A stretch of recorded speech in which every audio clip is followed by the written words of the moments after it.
မွေစိတ်ဖြေတဲ့တင်ပြပေးတဲ့အစွမ်းမို့မိတ်ဆွေဦးလေးတယောက်ပြန်လဲမျှဝေထားတာလေးကိုအန်ဂျလီရှာမာ page မှာပြန်လဲတင်ဆက်ပေးလိုက်ပါတယ်။ဦးလေးကိုဂါရဝပြုအစင်လေးစားလျက်ပါ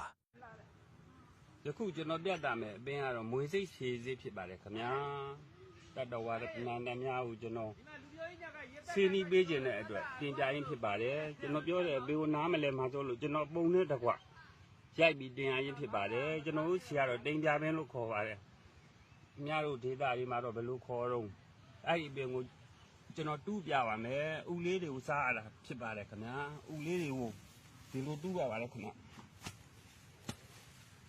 ဒီလိုတူးတာနဲ့တပြိုင်နက်တည်းဥလေးတွေရမှာပါခင်ဗျာဥလေးတွေရတဲ့ခါကျဒီလိုဥလေးတွေအများကြီးပါပါတယ်ခင်ဗျာဒီလိုဥလေးတွေအများကြီးပါပါတယ်ခင်ဗျာအဲ့ဥလေးတွေကိုရေးလေးစေးပြီးတော့ဆိုစားရတာပါဒီလိုရေးလေးစေးပြီးဆိုဒီတိုင်းစားလို့ရပါတယ်တကယ်ခွာပြတဲ့လူကြရင်10ဥ15ဥလောက်တော့စားပါမွေများကြိုက်တဲ့လူများမွေပွေးအထူးအမခံပါတယ်ကျွန်တော်ပေးတဲ့လူ15ယောက်ရောက်20ရှိပါပြီတယောက်မှမသိဘူးဆေးတော့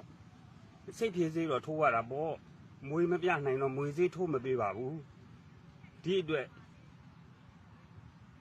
ဒီဆေးလေးတွေစားလိုက်တဲ့အတွက်စိတ်ဖြေဆေးလောက်နဲ့ပဲပြီးပါတယ်ဆိုတဲ့အကြောင်းတင်ပြရင်းဒီကုန်းချွတ်အပ်ပါတယ်ခင်ဗျာ